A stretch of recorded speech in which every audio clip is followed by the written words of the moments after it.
जय गुरु जी। सारी संगत को जय गुरु जी। शुक्राना गुरु जी सबसे पहले ये मौका देने के लिए कि मैं सारी संगत से गुरु जी से जुड़ने का अपना एक्सपीरियंस शेयर कर सकूं। काफी पुरानी बात है, जब गुरु जी अपने फिजिकल फॉर्म में थे। हम लोग कुवैत बेस्ड हैं, हम कुवैत में रहते हैं। मेरे हस्बैंड इंडिया आने लगे थे फॉर हिज बिजनेस ट्रिप 2 दिन के लिए। मेरी बेटी और मेरी सिस्टर इन लॉ दोनों और साथ में मैं, हम लोग मेरे हस्बैंड को, मेरे अंकल जी को हम एयरपोर्ट ड्रॉप करके वापस आ रहे थे कुवैत में। जैसे ही घर वापस आ रहे थे, ऑल ऑफ अ सडन मेरे लेफ्ट साइड की चीक पे मेरे को एक टिंजी सी फीलिंग शुरू हो गई, जैसे कि चींटियां चल रही हैं और मेरी जबान जैसे ट्वर्ल होनी शुरू हो गई और मेरी आवाज थोड़ी क्लियरिटी खत्म हो गई। तो एकदम से मैंने बोला गाड़ी में अपनी बेटी को कि बेटा समथिंग इज रॉन्ग, पता नहीं क्या हो रहा है, but I am not feeling too well. वहां पे हमारे एक फैमिली फ्रेंड्स हैं कुवैत के अंदर।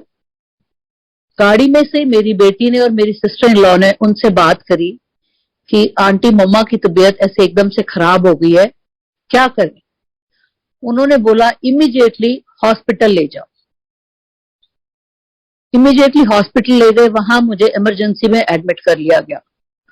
और मेरी बिटिया घबरा गई कि पापा अभी तो गए हैं, पापा फ्लाइट में होंगे, पापा को कैसे इन्फॉर्म करा जाए कि मम्मा की तबीयत खराब हो गई। कुवैत से फ्लाइट चलती है रात को और यहाँ दिल्ली में सुबह पहुंचती है अर्ली मॉर्निंग। तब तक इंतजार करी कि सुबह पापा पहुंच जाएंगे तो पापा को हम फोन करेंगे। मेरे सारे टेस्ट हुए, सब कुछ हुआ, मुझे रात भर उन्होंने इमरजेंसी वार्ड में रखा। सुबह हुई, सुबह मेरी बेटी ने और मेरी सिस्टर इन लॉ ने इधर फोन करा पापा को, पापा मम्मा की तबीयत ठीक नहीं है, mamma is admitted in the hospital. वो सुन के थोड़ा घबरा गई कि अभी तो मैं रात को आया हूं, बिल्कुल ठीक था, ऐसा कभी कुछ हुआ नहीं, एकदम से क्या हो गया। मेरी सिस्टर इन लॉ कहती है भैया आप वापस आ जाओ। यहाँ होता क्या है कि फ्लाइट सुबह पहुंचती है कुवैत से, और अगर वापस हमने ट्रैवल करना है तो यहाँ से आधी रात को फ्लाइट जाती है जो कुवैत में अगले दिन अर्ली मॉर्निंग पहुंचती है। पूरा दिन था, वापस आ नहीं सकते थे, थोड़ा परेशान हो गए, घबरा गए। दिल्ली में मेरे ब्रदर रहते हैं, मेरी सिस्टर रहती है, उन लोगों को मिले और बोला कि ऐसे ऐसे है, मैं रात को वापस जा रहा हूं और मीनू की तबीयत खराब है, मैं जा रहा हूं वापस। इतनी देर में मेरा ब्रदर इन लॉ मतलब मेरा छोटा जीजा, वो गुरुजी के पास जाते थे, जिसका हमें बिल्कुल पता नहीं था। हमें बिल्कुल नहीं पता था गुरुजी कौन है, क्या है, कुछ नहीं पता था। उसने ऐसे ही बोला मेरे हस्बैंड को, उनका नाम है सुधीर, कहते हैं भाई साहब एक गुरुजी हैं, उनको मत्था टेकने चलोगे। अब उनको लगा ठीक है चल सकते हैं, कोई बात नहीं। अब एनी हाउ वो मेरे ब्रदर इन लॉ के साथ एम्पायर स्टेट वाले मंदिर में गुरुजी के दर्शन करने गए। रास्ते में थोड़ा सा उनको बताया गया कि गुरुजी हैं, वहां जाके प्रणाम करना, वो ना बहुत सारे सबके दुख दर्द कष्ट दूर कर देते हैं। वहां गए, वहां उन्होंने गुरुजी को मत्था टेका मेरे जीजा के साथ। मेरा जीजा वॉज वेरी क्लोज टू गुरुजी। तो वहां बैठे तो मेरा जीजा ने बोला कि गुरुजी भाई साहब है गया, कुवैत तो आया गया। तो सुधीर ने उनको प्रणाम करा गुरुजी को और गुरुजी के पास बैठ गए। सबसे पहले गुरुजी ने कुवैत का नाम सुनते ही बोला कुवैत एक राजपाल त्यागी रहंदे है, जानते हो।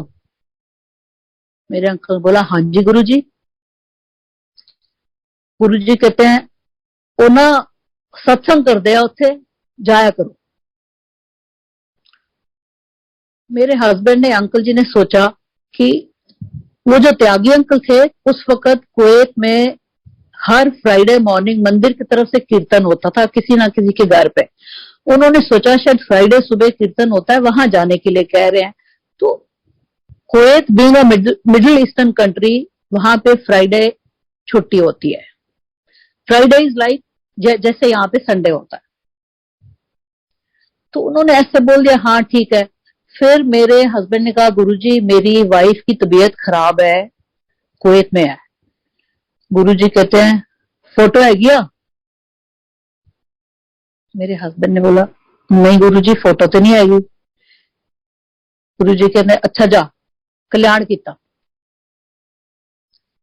बस इतना ही पहला इंटरेक्शन था मेरे हस्बैंड का गुरुजी के साथ। रात की फ्लाइट पकड़ के सुबह वापस कुवैत आए। तब तक मेरे सारे टेस्ट हो गए थे, डॉक्टर ने मुझे मेडिसिन दिए और डिस्चार्ज कर दिया। मैं घर थी, आई वाज ओके।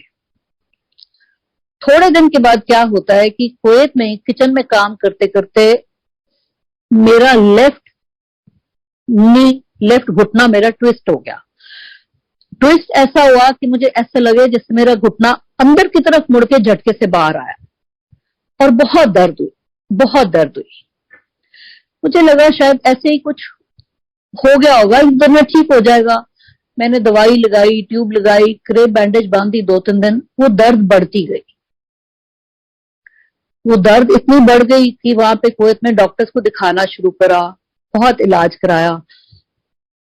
सारे डॉक्टर्स ने वहां पे मुझे बोला कि आप सारी लाइफ नीचे नहीं बैठोगे और सारी जिंदगी आपने एक सीढ़ी नहीं चढ़नी, क्योंकि बहुत बुरी तरह उसमें कुछ अंदर डैमेज हो गया था। और डॉक्टर्स ने बोला, इस एज में हम आपका अभी सर्जरी भी नहीं कर सकते।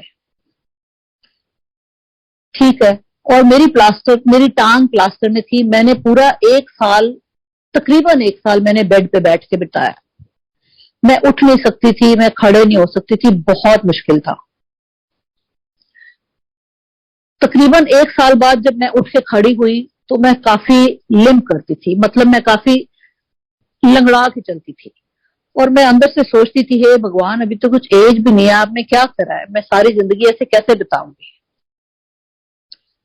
थोड़ा थोड़ा जब मैं चलना शुरू हुई, बिटिया के स्कूल में छुट्टियां हुई, मैं कहा चलो बेटा अब ये तो लिम्प करना है, कोई बात नहीं, चलो इंडिया चलते हैं, काफी टाइम हो गया, एक चक्कर लगा के आते हैं। ठीक है।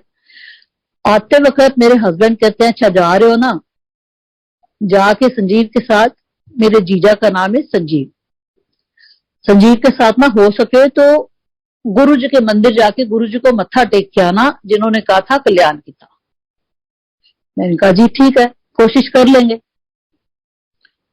यहाँ इंडिया आए हुए अभी थोड़े दिन हुए थे, ऐसे ही बात हो रही थी, मेरी सिस्टर और जीजा फिर कहते हैं, भाई साहब गए सी गुरु जी को, दीदी गुरु जी को चलोगे? जी हाँ बिल्कुल चलेंगे।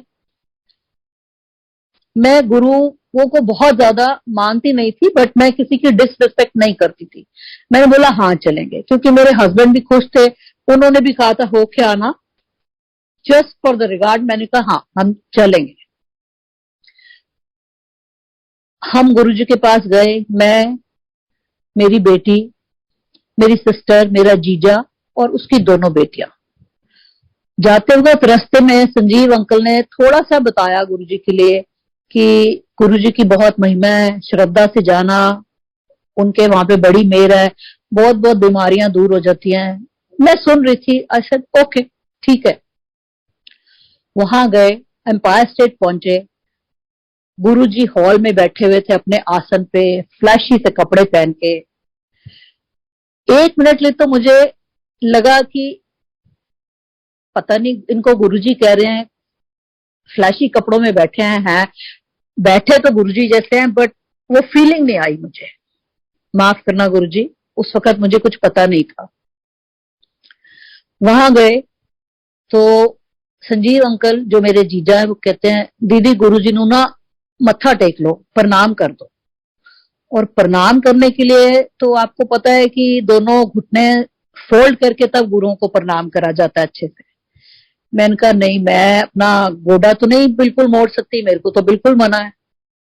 कहता दीदी कोशिश तो करो, कोशिश करके देखो हो जाएगा, जे नहीं होएगा ना तो बहुत ज्यादा तकलीफ होगी तो छोड़ देना, ना करना, पर कोशिश पूरी करो।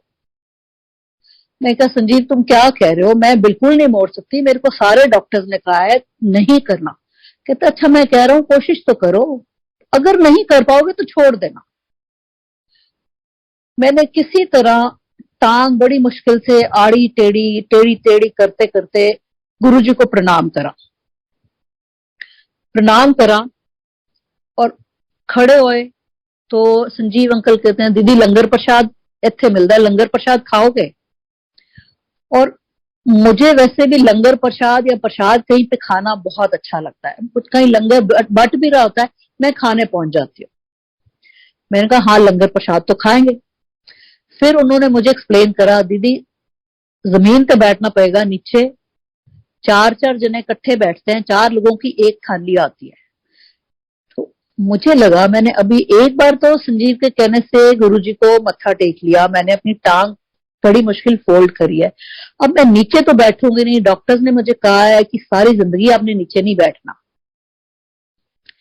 कहता दीदी नीचे बैठना पे। मैं क्या संजीव लंगर तो खा सकती हूँ लेकिन मैं नीचे नहीं बैठूंगी। दीदी कोशिश तो करो, इन्हों दे ना लंगर प्रसाद दे विच बड़ा प्रताप हैगा, बड़िया बड़िया चीजा दूर हो जांदियां हैगियां, कोशिश करो। मैं क्या संजीव क्या हुआ तेरे को? मैं दिल में सोचूं इसको समझ क्यों नहीं आ रही कि मेरे को इतनी तकलीफ होती है, मेरे को डॉक्टर्स ने कहा है कि रिस्क मत लेना, ये मेरे को कह रहा जमीन पे बैठो। पहले भी एक बार मैंने मत्था टेक दिया, अपने घुटने फोल्ड आड़े टेढ़े करके जैसे भी।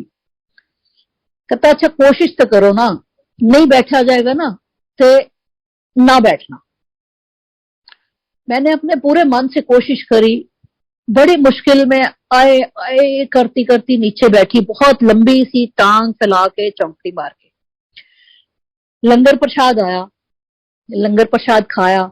मुझे उन्होंने समझा दिया था कि जितना लंगर प्रसाद एक प्लेट में आता है वो चार लोगों का होता है, चारों ने डिवाइड करके खाना होता है, तो अपना हिस्सा पूरा खाना, उसमें बड़ा प्रताप होता है, मीठा भी आएगा तभी भी खाना।